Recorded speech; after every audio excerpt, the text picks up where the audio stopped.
Halo guys, Paulus kini gue di sini dan kali ini kita masuk hari yang ke-14 dari 40 hari kita berpuasa. Oke, aku percaya kita semua have fun ya kan dalam puasa kali ini.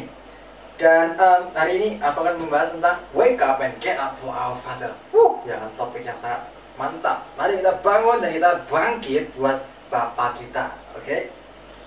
Dan mulai Amsal pasal 10 ya kan, di Alkitab kita ada judul berikut Amsal-Amsal Salomo. Jadi mulai ini ada Amsal Salomo, kita tidak berbicara lagi mengenai hikmat itu apa, pengertian itu apa. Kita akan sudah mengerti ini ya kan, di yang terdahulu. Jadi sekarang kita membicarakan Amsal-Amsal Salomo ini apa aja. Nah, jadi ini tiap-tiap ayat ini bisa berbeda topiknya. Jadi ini kita perlu renungkan satu persatu. Dan khususnya hari ini kita akan bahas Amsal pasal 10 ayat yang kelima. Karena aku percaya Tuhan yang memberikan kepada aku dorongan untuk membagikan hal ini kepada kalian. Alright? Hari ini aku excited. Dan di sini dikatakan, siapa mengumpulkan pada musim panas, ia berakal budi. Siapa tidur pada waktu panen, ia membuat malu. Amin. Ini adalah Amsal pasal 10 ayat yang kelima. Dan pada saat aku baca ini ya kan, Tuhan ingatkan padaku, mataku ini tertuju kepada waktu panen. Itu waktu panen. Lalu jadi teringat akan nubuat Bu Gracia yang dulu ya kan, pada saat aku dibaptis, aku sudah memulai the living Savior ini, Tuhan sudah panggil aku, tapi Bu Gracia ini dia tidak tahu, dan yang menubuati aku, ladang telah menguni. It's like, wow gitu kan. Jadi dia berkata, ladang telah menguni. Jadi ladang buat the living Savior ini sudah menguni. Saat ini menguni begitu, sudah menguni, sudah saatnya panen. Jadi waktu the living Savior ini sangat singkat. Waktu the living Savior ini adalah pada saat dipanggil. Itu adalah saat-saat panen, saat-saat menguni. Kita bisa lihat perkembangan kita the living Savior ya kan, secara personil. Ini bisa lihat pertumbuhannya yang cepat. Dulu satu orang ya kan, kemudian ada beberapa orang, kemudian beberapa orang ini langsung banyak yang gabung ya. Jadi it's like wow, ada ini sudah menguning begitu kan. Jadi aku memberitahukan kepada kita, ingatlah kan hari ini, jangan kita miss kan ini ya kan. Tuhan ingin sekali lagi Tuhan ingatkan, mari kita buka mata kita, mari kita bangun, jangan kita tidur, mari kita bangun, jangan kita malas. Itulah sebabnya tahun ini Tuhan berikan tema apa? New Awakening. Kita bangun, awake lagi ya kan. Jangan lupa, ingat ini panen. Buka mata kita dan kita lihat ini waktu kita panen. Hari ini, mulai hari ini sampai tahun depan, tahun-tahun berikutnya. Ini waktunya The Living Savior panen guys. Ayo, aku mainkan cerita, ayo kita bangun. Kita bangun, kita bekerja buat Tuhan. Oke? Dan ini adalah waktu panen. Ya, waktu panen. Pada saat ini dan Bu Gracia memberitahukan ini buat Tuhan, dan Tuhan ingatkan padaku, Paulus Kenny Gunawan, inilah saatnya kita panen, jangan kita malas-malasan lagi. Oke. Dan kemudian di sini dikatakan waktu panas, musim panas. Kenapa musim panas? Dan barusan ini aku melalui musim panas di Shanghai.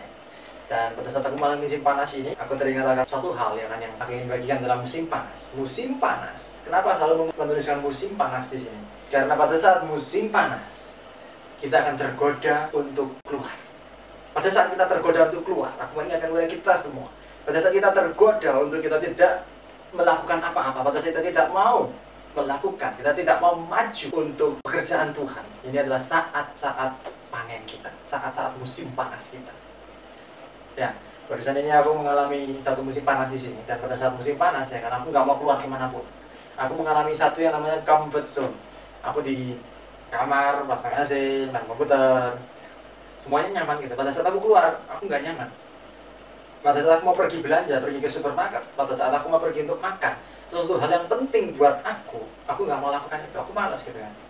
Aku malas, mau yang fangpian, mau yang nyaman, akhirnya aku nggak kemana-mana, jarang sekali keluar ya kan. Aku keluar ke supermarket, ke mall, itu aja malas. Di bis lagi, aduh di bis banyak orang, panas, pengap, it's like aduh, ya kan. Dan pada waktu aku baca ini musim panas, Tuhan ingatkan padaku, kita perlu hati-hati. Dan pada saat musim panas ini, Tuhan katakan kita harus mengumpulkan. Nah, kita nggak boleh malas. Dan di sini dikatakan kita tidur pada waktu panen. Tidur. Kata tidur ini tidak memiliki arti apa. Kata tidur sepertinya banyak arti ya kan. Nah, dalam bahasa Inggris juga dikatakan sleep, tapi dalam bahasa Mandarin dikatakan satu kata yang mantap sekali. Di sini dikatakan zhen shui ini adalah to be fast asleep, tidur nyenyak, tidur pulas ya. Pada waktu aku baca ini, tidur pulas. Tuhan tidur pulas ya. Apakah kita tidur pulas saat ini? Ini pertanyaan yang perlu kita jawab masing-masing. Apakah kita tidur pulas saat ini? Tidur pulas ini memiliki dua arti yang aku ingin bagikan pada kalian. Yang pertama, tidur pulas ini adalah tidak terbeban. Pada saat kita tidur pulas adalah pada saat kita tidak memiliki beban apapun, beban pikiran. Kalau pada saat besok kita ujian, besok ada deadline, kita hari ini nggak bisa tidur. Ya kan? Kita hari ini tidurnya nggak nyenyak, kepikiran terus. Akhirnya tidur nggak bisa tidur, ya kan? So, pada saat kita tidur nyenyak, ini adalah pada saat kita tidak terbeban. Apakah kondisi kita saat ini adalah hati kita tidur? Kita perlu renungkan hari ini. Apakah kita melakukan sesuatu hanya karena rutinitas? Ya kan? Apakah kita melakukan sesuatu, melakukan pekerjaan Tuhan di dalam The Living Savior ini? Apakah karena suatu paksaan? Apakah karena temanku di sini ya aku kesini begitu kan? Apakah kita memiliki ada satu rutinitas, ini kewajiban, satu yang seperti itu, sehingga kita kehilangan sesuatu yang penting di dalam hati kita, dan hati kita kondisinya adalah tidur nyenyak. Kita kelihatannya melakukan pekerjaan Tuhan, tapi kita tidur nyenyak di dalam hati kita. Apakah kita memiliki satu perasaan seperti itu saat ini? Aku ingin kita jawab masing-masing dalam hati kita, ya kan? Ini yang pertama, kita tidak terbeban. Kita tidak terbeban apa yang menjadi beban Allah Bapa kita. Mari kita jadikan beban Allah Bapa kita di dalam hati kita. Apa beban Allah Bapa kita? Beban Bapa kita adalah manusia-manusia. Beban Bapa kita adalah people, adalah orang-orang di sekitar kita. Ini adalah yang menjadi beban Bapa kita. Apakah kita terbeban akan orang-orang di lingkungan sekitar kita? Untuk kita panen mereka, untuk kita menangkan jiwa mereka. Dan kedua, kalau kita bisa tidur nyenyak, aku bisa berkata kita tidak peduli apa-apa. Kita tidak peduli sekeliling, kita hanya peduli diri kita sendiri. Aku mau ngapain, aku mau ngapain. Dan ini satu kondisi yang seperti itu. Aku nggak mau tunduk pada satu otoritas. Ini adalah hati yang tidur. Aku tidak mau yang namanya melakukan sesuatu yang tidak sesuai dengan hatiku. Ini satu yang tidur. Hati yang tidur. Kondisi hati yang tidur. Aku tidak ingin berubah. Aku mau seperti ini karena inilah orangku. Ya, yang seperti itu, semacam itu ya kan, dan sejenisnya. Tidak mau berubah, tidak mau sengsara ya kan, tidak mau melakukan sesuatu yang lebih untuk mendapatkan hasil yang lebih baik seperti yang kehendak Bapa.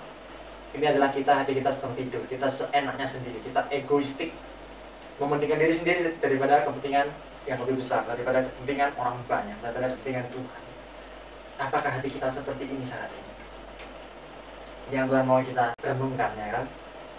Dan kemudian katakan di sini ia berakal budi dan siapa panen membuat malu. Kesannya seperti biasa aja gitu kan. Tetapi dalam bahasa Inggris dan bahasa Mandarin ini jelas sekali dikatakan son. Dalam bahasa Inggris dikatakan he that gathered in summer is a wise son, but he that sleep in harvest is a son that cause shame. Jadi kita ini membuat malu Bapa kita jika kita malas. Jadi hari ini aku mau ingatkan kepada kita semua, marilah kita ingat, kita remind diri kita. Kita lakukan ini semua bukan untuk diri kita, bukan untuk orang lain, tapi kita lakukan ini untuk Tuhan. Aku mau encourage kita ya kan, aku mau encourage kita semua, mari, ayo ya kan, ayo kita lakukan untuk Tuhan. Ingatlah ini untuk Tuhan.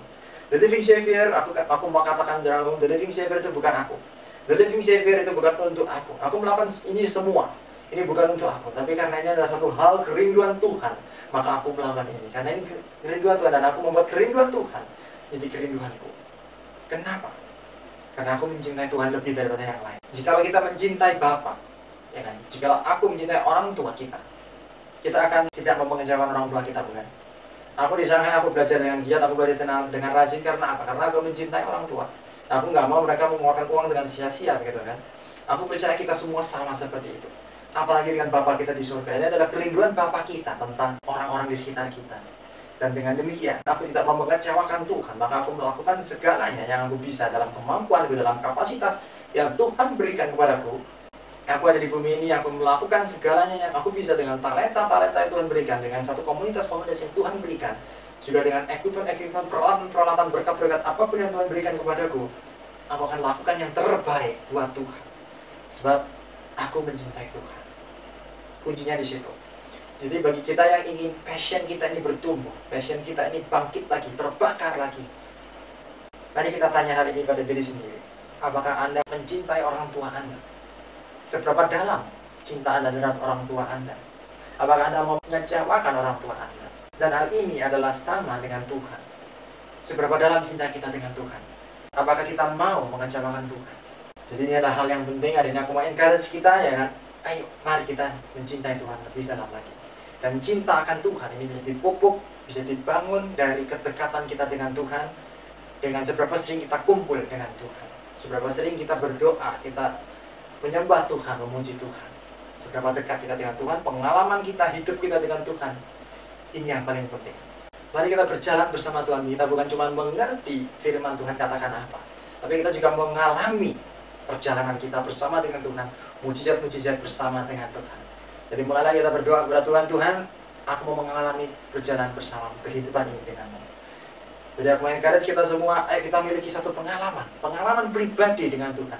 Nggak harus sesuatu yang spektakuler, misalnya dapat penglihatan macam-macam. No. Tapi sesuatu perihal dalam kehidupan sehari-hari. Kalau kita bisa merasakan Tuhan menolong kita, itu adalah satu pengalaman hidup bersama dengan Tuhan. Jadi pengalaman dengan Tuhan, ya kan, satu encounter dengan Tuhan, ini yang kita semua harus miliki. Pengalaman pribadi dengan Tuhan. Mari kita berdoa, kita minta dengan Tuhan, Tuhan aku ingin ini loh, satu pengalaman dengan Engkau Tuhan, agar kita terbakar gitu, agar hati kita, passion kita terbakar. Jadi hari ini aku mau encourage kita semua, ayo kita ingat hari ini adalah hari panen, kita jangan tidur, dan mari kita fokus kepada Tuhan, bukan untuk diri sendiri. Dan mari kita bakar passion kita dengan Tuhan, jangan kita kecewakan Tuhan. Ayo guys, kita maju bersama, kita panen. Ini adalah waktu kita panen, oke? Alright guys, hari ini sampai gitu aja, dan I'll see you guys tomorrow and God bless you.